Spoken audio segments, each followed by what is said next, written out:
नमस्ते गाइस, मैं सविता। सावी योगशाला में आप सबका स्वागत है। आशा करती हूँ आप सभी अच्छे होंगे।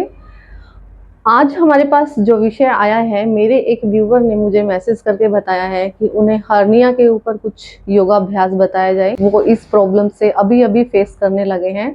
तो हम जान लेते हैं कि हर्निया होता क्या है। इसके बारे में एक बार थोड़ा सा हम मोटा मोटा जानेंगे, ठीक है। और बिल्कुल आसान भाषा में हम हर्निया को समझेंगे और आपको इसमें क्या क्या योगाभ्यास करने हैं, सारी चीजों पर हम बात करेंगे स्टेप बाय स्टेप। तो सबसे पहले हम ये जान लेते हैं कि हर्निया होता क्या है, ठीक है?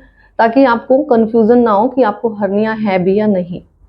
तो हर्निया में बेसिकली क्या होता है ना, हमारे पेट की मसल्स वीक हो जाती हैं, जिसकी वजह से क्या होता है कि वो जो हमारे पेट के अंदर की जो इंटेस्टाइन होती है, वो जो है बाहर निकलने का रास्ता ढूंढने लगती हैं, क्योंकि उनमें हैवी वेट हो जाता है। जब हम खाना खाते हैं या फिर काफी देर तक खड़े रहते हैं तो उनमें वजन बढ़ने लगता है और वो जो है किसी भी होल में से बाहर आने की जो है कोशिश करते हैं। तो वो होल जैसे कि हमारी नाभि हो सकती है, हमारे डायफ्राम के जस्ट नीचे का एरिया हो सकता है, कई बार हमारी थाई पे, यहाँ पे जांग में और पेट के यहाँ बीच में से, यानी कि जहां पे भी वीक पॉइंट लगता है वो वहां से वो नाड़ियां जो है वो बाहर आने लगती हैं। ये दिक्कत है जो इसको अगर शुरू में देख लिया जाए, संभाल लिया जाए तो बहुत जल्दी रिकवरी होती है। जैसे जैसे एज बढ़ती है वैसे वैसे उसके साथ ये भी बढ़ती रहती है। इसमें आपको क्या नहीं करना चाहिए, इसमें आपको बैक बेंडिंग वाले पोस्चर बिल्कुल भी नहीं करने हैं। आप जान लेते हैं कि ये होता क्यों है। कई बार बहुत लंबे टाइम तक खड़े रहने के लिए, जैसे कई बार आपका कोई काम ऐसा है जैसे कि ऑफिस में आप खड़े रहते हैं या फिर आप किसी फैक्ट्री में काम करते हैं, लंबे समय तक खड़े रहते हैं तो आपको ये प्रॉब्लम हो सकती है। काफी देर तक भूखा रहने से भी ये हो सकती है, खाना अनबैलेंस में खाने से, यानी कि आपका टाइम टेबल ही नहीं है कोई खाना खाने का, उसकी वजह से भी ये प्रॉब्लम हो सकती है, ठीक है। और खाना खाते के साथ एकदम से सो जाना, उससे भी ये प्रॉब्लम होती है। बार बार में जो है प्रेगनेंसी कंसीव करने से भी ये प्रॉब्लम होती है। कॉन्स्टिपेशन इसका एक बहुत बड़ा कारण है। अगर आपको लंबे समय से कॉन्स्टिपेशन है तो आप ध्यान रखें कि आपको ये प्रॉब्लम या तो हो सकती है या फिर है तो ये कंटिन्यू भी चल सकती है। सुधार कर सकते हो अपने खाने में। खाने में आप सैलेड को इंक्लूड करो, फाइबर फूड को इंक्लूड करें और एकदम से पेट भर के ज्यादा खाना ना खाएं, थोड़ा थोड़ा खाना खाएं, थोड़ी थोड़ी देर पर खाएं और खाने को एकदम चबा चबा के खाएं। खाने के बाद एकदम से लेटना नहीं है, थोड़ा बहुत वॉक करना है और उसके बाद जो है आप बैठ सकते हैं। लेकिन अभी हम शुरू करते हैं अपने योगाभ्यास। करेंगे हम मंडूकासन से। वज्रासन में बैठ जाएंगे इस तरह से। आपको इस तरह से अपने अंगूठे को अंदर करके उंगलियों को ऊपर से बंद करना है और मुट्ठी बना लेनी है, ठीक है। अब रखना कैसे है, आपने अपनी नेबल के ऊपर ये दोनों मुट्ठी को रखना है। इस तरह से अपने दोनों हाथ को जोड़ेंगे और जो अंगूठे वाली साइड है ना, उस साइड को अपने नेबल पर रखेंगे, नाभि पर रखेंगे इस तरह से, और अपने दोनों हाथों को मिलाकर नाभि पर रखेंगे। सांस भरेंगे और सांस को धीरे धीरे बाहर की तरफ छोड़ते जाएं और नीचे की तरफ आते जाएं। जैसे जैसे आप नीचे आएंगे वैसे वैसे आपका सांस पूरा बाहर हो जाना चाहिए। यथाशक्ति यहीं पर रुकेंगे, जितनी देर आप रुक सकते हैं सांस को रोक कर उतनी देर रुकेंगे और फिर सांस भरते हुए धीरे धीरे वापस आ जाएंगे।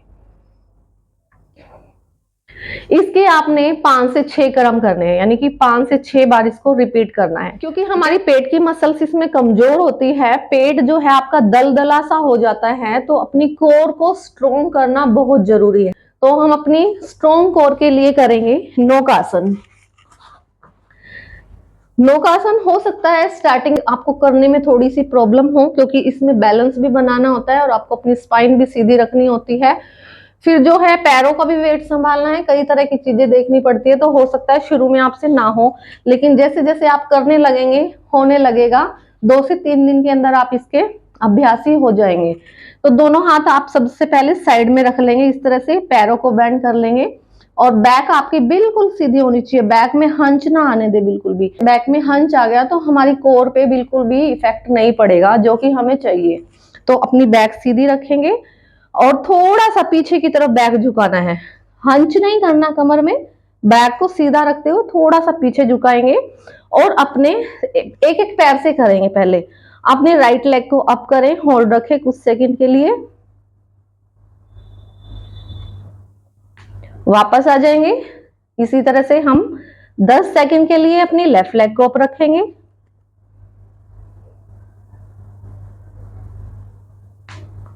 वापस आ जाएंगे। और अब हम अपने दोनों पैरों से, यानी कि जो एक एक पैर से हमने किया है, इसे भी आपने 5-5 बार करना है, ठीक है। अब हम अपनी दोनों लेग को एक साथ ऊपर करेंगे। आप स्टार्टिंग में अपने हाथ से थोड़ा सपोर्ट लेकर सबसे पहले तो यहाँ पे रुकने की प्रैक्टिस करेंगे। इस तरह से आपको रुकना है और धीरे धीरे अपने हाथ को छोड़ देना है।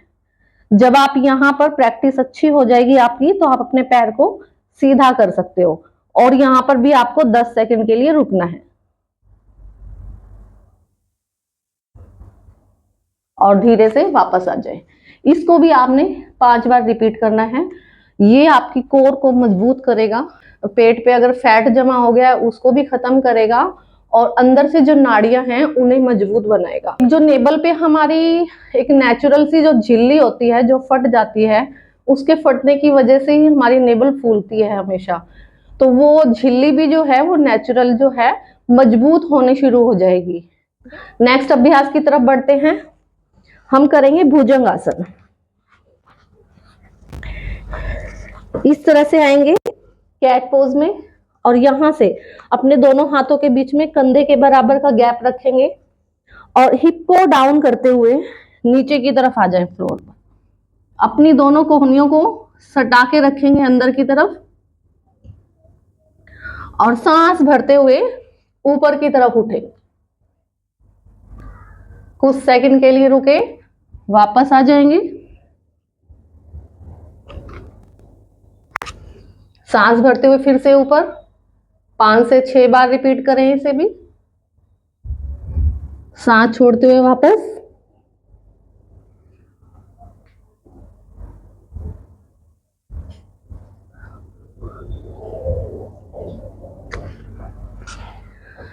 बस इस तरह से हमने इसे, अब हम करेंगे धनुरासन।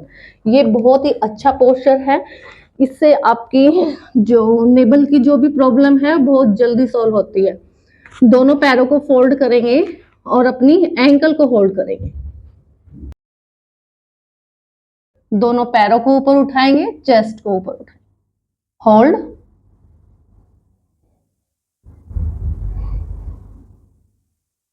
धीरे से वापस।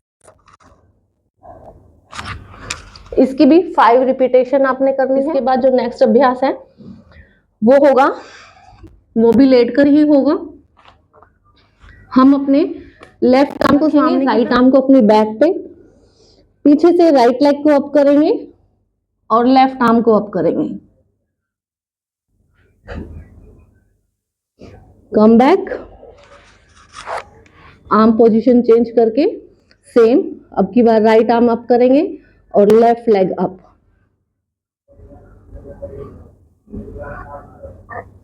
वापस।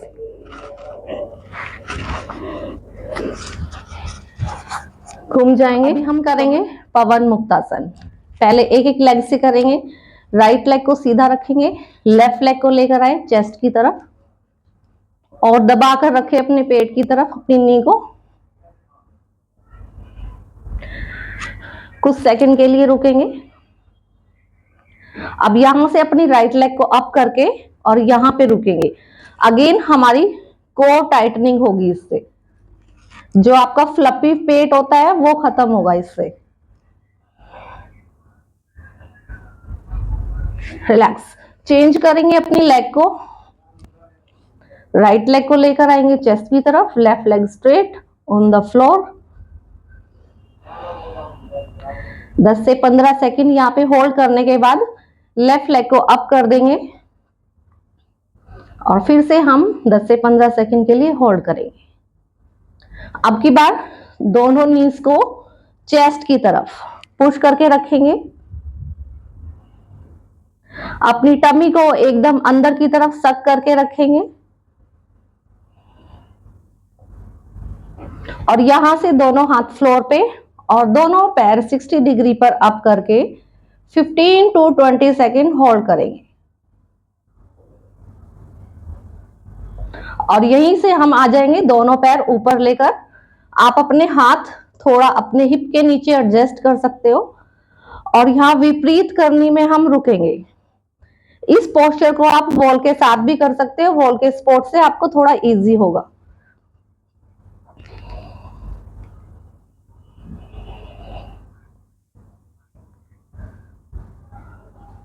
बस वापस आ जाए। अगर आपने इन पोस्चर्स को डेली रिपीट कर करके किया तो यकीन मानिए आपकी हर्निया बिल्कुल खत्म हो जाएगी बिना दवाई के। ठीक है, अगर कोई चीज नेचुरल प्रोसेस से अगर हम ठीक कर सकते हैं तो उसे हमें कर लेना चाहिए, वरना ऑपरेशन भी इसका एक ट्रीटमेंट है, वो भी करवा सकते हैं। लेकिन उससे भी जरूरी नहीं है कि आपकी जो है प्रॉब्लम हमेशा के लिए खत्म हो जाए, क्योंकि जो भी हमारी वीक जो नाड़ियां हैं वो अगर नेबल से नहीं तो दूसरी जगह से बाहर आ जाएगी। ठीक है, जहां से ऑपरेशन किया है वहां की जगह छोड़कर दूसरी जगह से वो बाहर आना शुरू कर देगी। तो इसलिए नेचुरल तरीके को अपनाएं, योग की तरफ बढ़े। फिर मिलते हैं नेक्स्ट वीडियो में। नमस्कार।